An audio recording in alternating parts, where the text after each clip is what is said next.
Hello दोस्तों, पिछली class में हम लोगों ने देखा था कि किस प्रकार से दो समान प्रकार के आवेश एक दूसरे को प्रतिकर्षित करते हैं और विपरीत प्रकार के आवेश एक दूसरे को आकर्षित करते हैं। और हमने आवेशों के क्वांटीकरण के सिद्धांत के विषय में भी जानकारी प्राप्त की थी। आज वहीं आगे से हम अपने टॉपिक को कंटिन्यू कर रहे हैं और आज का हमारा टॉपिक है कूलाम का नियम। देखिए, हमको एक बात तो पिछली क्लासों से ज़रूर पता हो गई है कि जब भी दो आवेश होंगे तो उनके मध्य बल अवश्य लगेगा। वो आकर्षण बल हो सकता है अथवा प्रतिकर्षण बल हो सकता है, लेकिन उनके मध्य बल अवश्य लगेगा।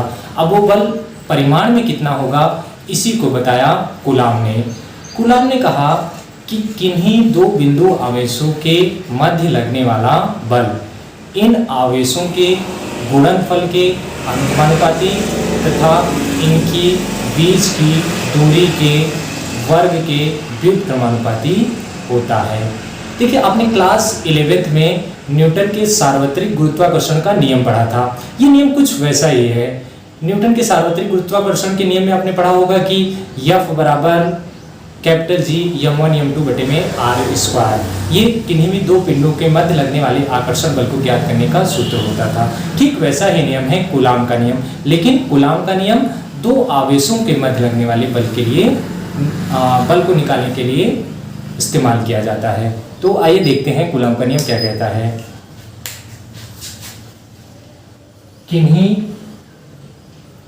किन्हीं दो बिंदु आवेशों के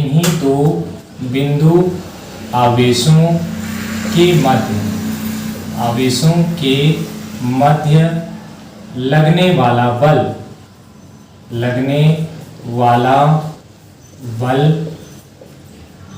इन आवेशों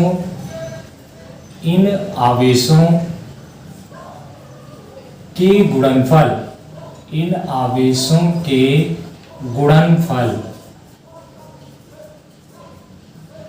के अनुक्रमानुपाती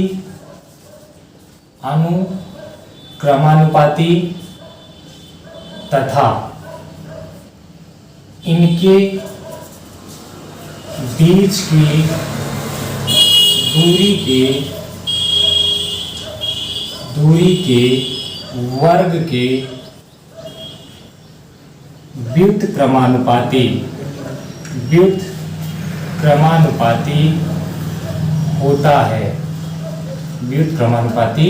होता है। ये है कूलाम के नियम की परिभाषा। इसको हम और किस तरीके से समझ सकते हैं। देखिए, हम मान लेते हैं कि दो बिंदु आवेश हैं। पहला आवेश है Q1 और दूसरा आवेश है Q2। ये एक दूसरे से स्मॉल r दूरी पर रखे गए हैं। तो इस नियम के अनुसार इस पर जो लगने वाला बल होगा, इन दोनों के मध्य जो लगने वाला बल होगा F, वो अनुक्रमानुपाती होगा इन दोनों आवेशों के गुणनफल के तथा इन दोनों आवेशों के बीच की दूरी के वर्ग के व्युत्क्रमानुपाती। यदि इन दोनों को हम मिलाकर लिखना चाहें तो ये हो जाएगा F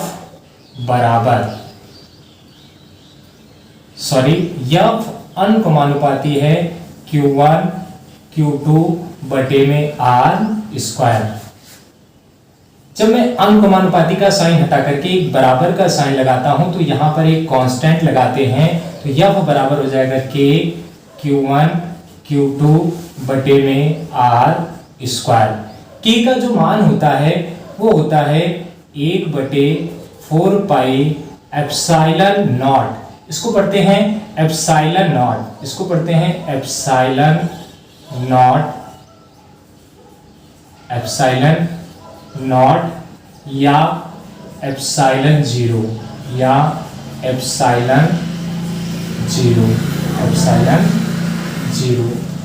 और इसका जो मान होता है 1 बटे 4 पाई एप्सिलॉन नॉट का जो मान होता है वो होता है 9 गुणे 10 की घाते 9 9 गुणे 10 की घाते 9 न्यूटन मीटर स्क्वायर प्रति coulomb square, newton metre square प्रति कूलाम स्क्वायर।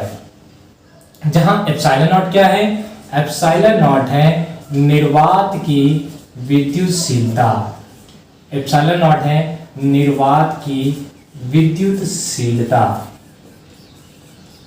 निर्वात की विद्युतशीलता।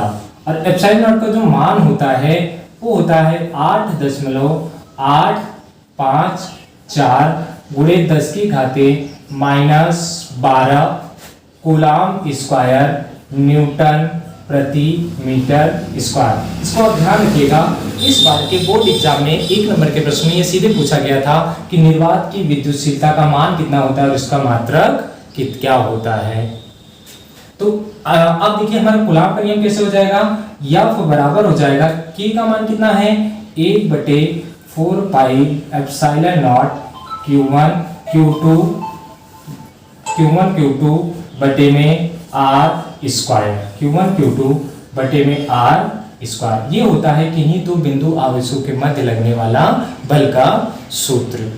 एक बार आप इसका स्क्रीनशॉट लीजिए, फिर हम इसको आगे कंटिन्यू करते हैं। तो दोस्तों यहाँ देखिए मैंने एक शब्द का इस्तेमाल किया है बिंदु आवेश। बिंदु आवेश से मेरा तात्पर्य है कि जो दोनों आवेश हैं ये बहुत सूक्ष्म है, एक बिंदु के आकार के हैं, लेकिन हमेशा ऐसा हो ये बिल्कुल भी सत्य नहीं है। देखिए यदि दो आवेशित वस्तुएं हैं, यदि उनके आकार बहुत बड़े हैं लेकिन यदि उनके बीच की दूरी बहुत ज़्यादा हो तो भी हम उन दोनों को बिंदु आवेश मान सकते हैं। एक एग्जाम्पल से इस बात को समझते हैं। देखिए हमारी पृथ्वी और हमारा सूर्य ये आकार में बहुत बड़े हैं, लेकिन चूंकि इन दोनों के बीच की दूरी बहुत ज़्यादा है इसलिए मैं पृथ्वी और सूर्य को बिंदु आवेश मान सकता हूँ। इसके बाद हमारा जो नेक्स्ट टॉपिक है वो है माध्यम का परावैद्युतांक। माध्यम का परावैद्युतांक।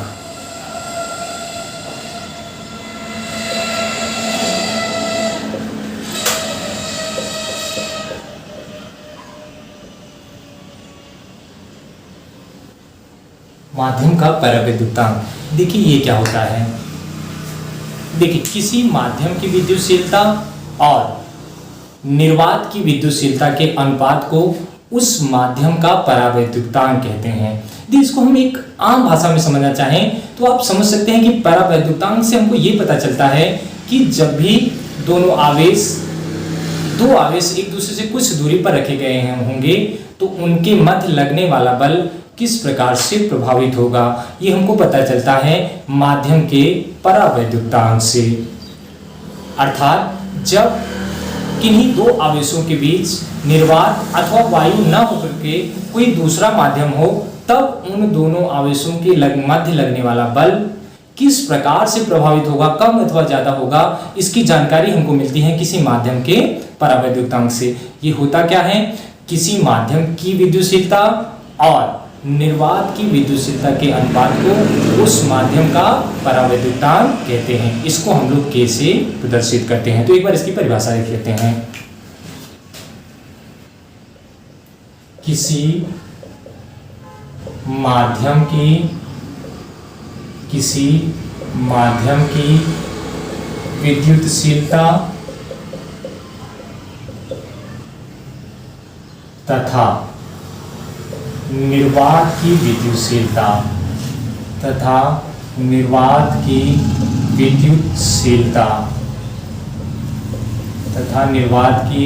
विद्युतशीलता के अनुपात को माध्यम का परावैद्युतांक कहते हैं। के अनुपात को माध्यम का परावैद्युतांक कहते हैं। इसको हम लोग प्रदर्शित करते हैं K से। तो जो माध्यम का परावैद्युतांक होगा वो बराबर होगा माध्यम का परावैद्युतांक ये बराबर होगा किसी माध्यम की विद्युतशीलता माध्यम की विद्युतशीलता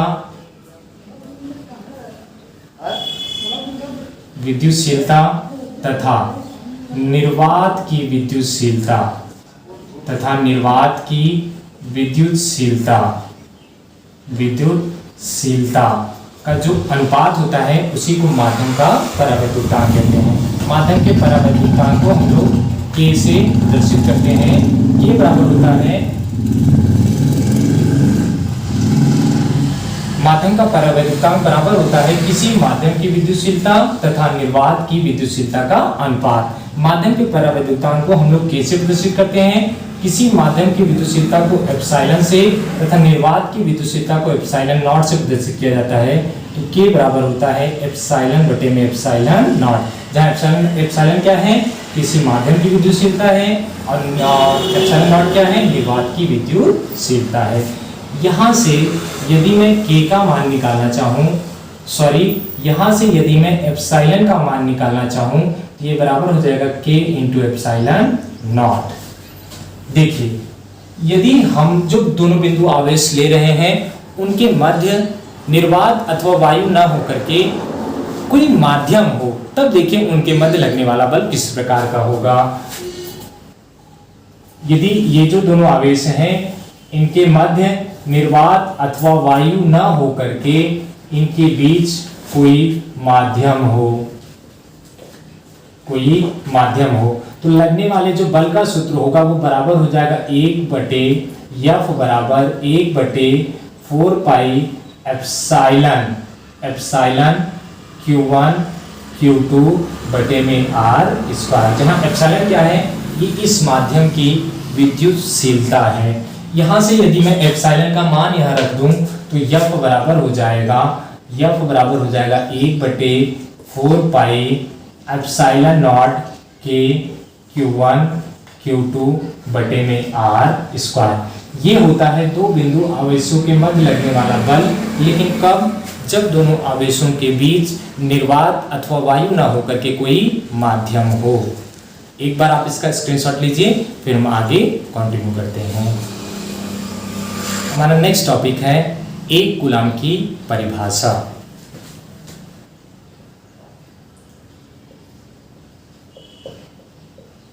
एक कूलाम की परिभाषा।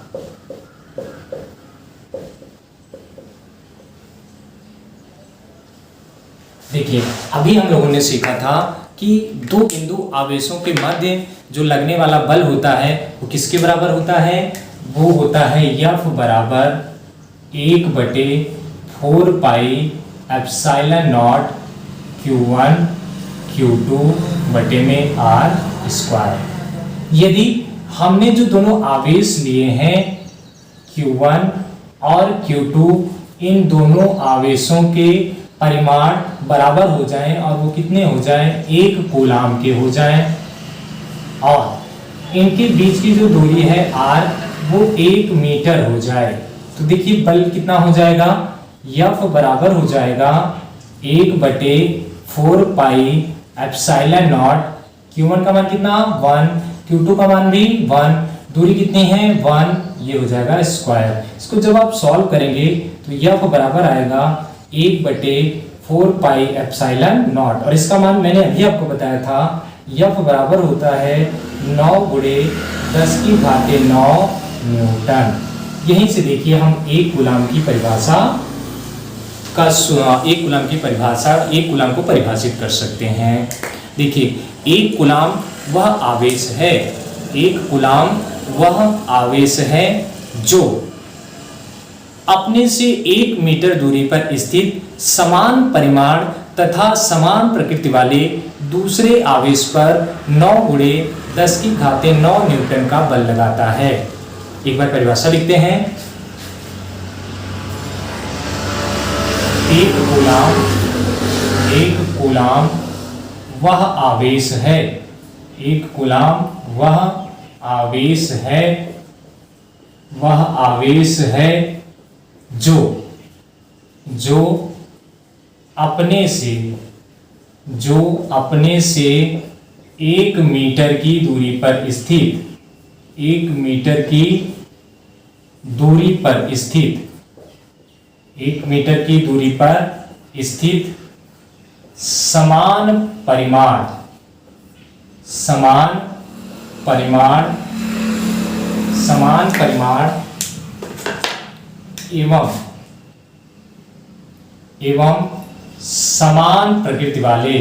एवं समान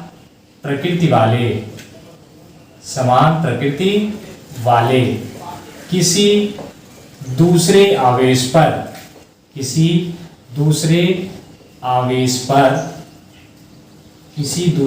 आवेश पर 9 × 10⁹ न्यूटन का बल लगाता है।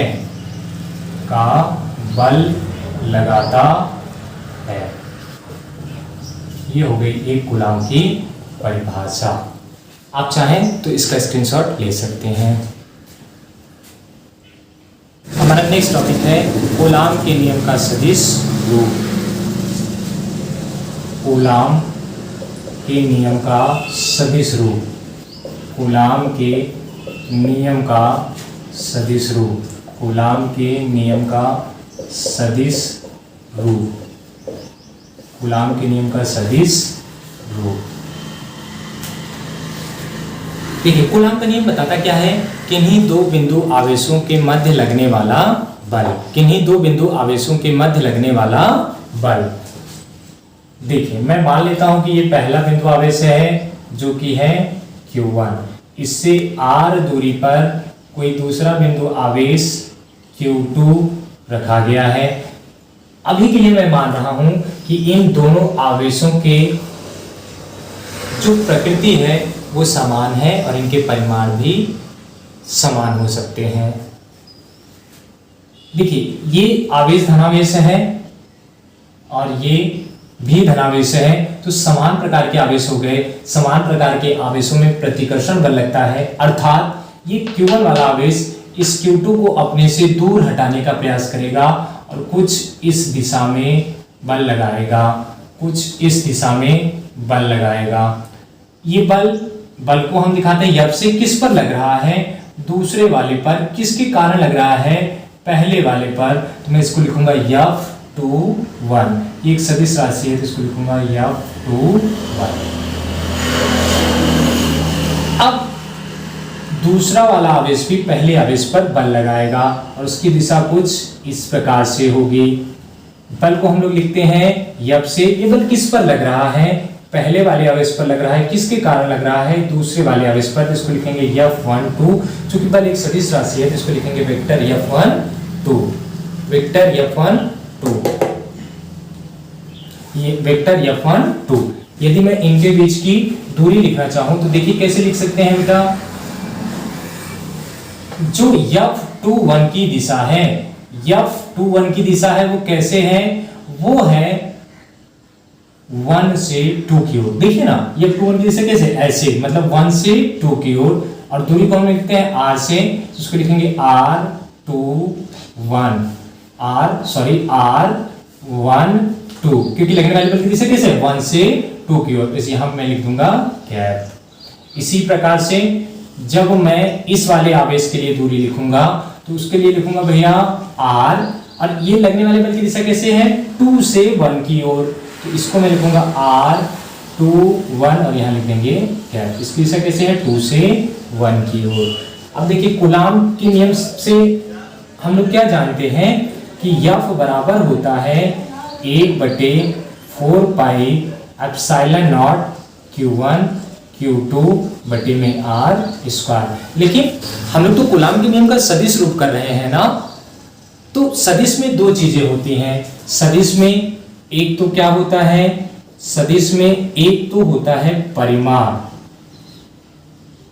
और दूसरी होती है दिशा। दूसरी होती है दिशा। ये परिमाण हम लोग यहां से निकालेंगे, दिशा निकालेंगे, ये जो मैंने यहां लिखा है इसकी सहायता से। तो देखिए F12 कितना हो जाएगा? F12, या इसको मैं लिख दूं वेक्टर F12, वो बराबर हो जाएगा 1/4 pi epsilon not Q1 Q2 बटे में आर। लेकिन अभी F12 के लिए दिशा कौन सी है? ये वाली। क्यों? क्योंकि F12 देखिए 2 से 1 की ओर लग रहा है ना, दूसरे आवेश से पहले आवेश की ओर ना, तो मैं ये लिखूंगा, इसको लिखेंगे R21 का स्क्वायर और यहां लिखूंगा मैं R21 का कैप।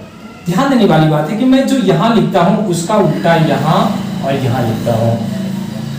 इसी प्रकार से यदि मैं F21 लिखना चाहूं तो F21 कितना हो जाएगा? वेक्टर F21 बराबर हो जाएगा 1/4 pi epsilon not Q1 Q2 बटे में R। देखिए F21 के लिए बल की दिशा कैसी है? 1 से 2 की ओर, तो मैं ये वाली दूरी लिखूंगा और ये हो जाएगी R12 का स्क्वायर और यहां लिखेंगे R12 का कैप। देखिए ये परिमाण हो गया पूरा और ये हो गई दिशा। अब कूलाम के सदिश रूप से हम दो निष्कर्ष निकाल सकते हैं। कौन कौन से निष्कर्ष हैं देखते हैं जरा। निष्कर्ष देखिए, पहला निष्कर्ष तो ये आप यहां से देख पा रहे हैं कि जो R12 की दिशा है वो R21 के विपरीत है। और आपको ज्ञात होगा कि जब मैं दो सदिशों को दिखाता हूं और उनकी दिशाएं विपरीत हों तो वहां पर एक नेगेटिव साइन लगा देते हैं। तो देखो जब R12 बराबर हो जाएगा -R21 के, तो यहां से आप देख पाएंगे कि F12 वो बराबर होगा -F21 के।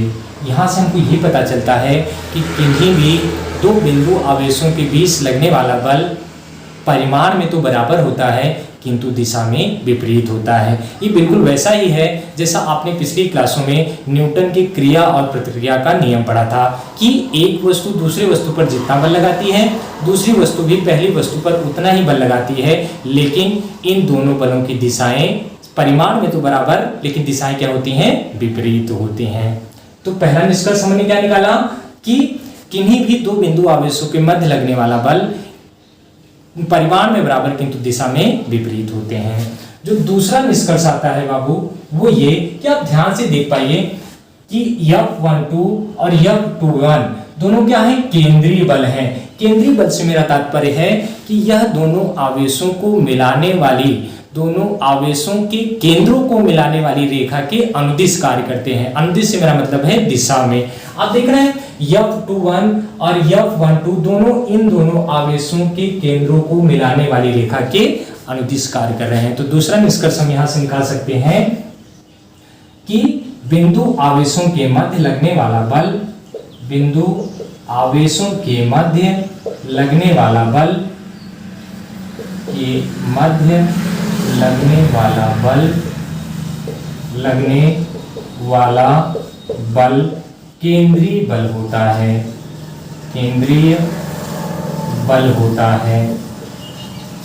केंद्रीय बल होता है। तो दोस्तों मुझे पूरा विश्वास है कि आज आपको जो कुछ भी पढ़ाया गया है वो काफ़ी अच्छे से समझ में आया होगा। लेकिन यदि फिर भी आपके कोई डाउट रह जाते हैं तो आप कमेंट बॉक्स में ज़रूर लिखिएगा। तो फिर मिलते हैं अगली क्लास में, तब तक के लिए गुड बाय।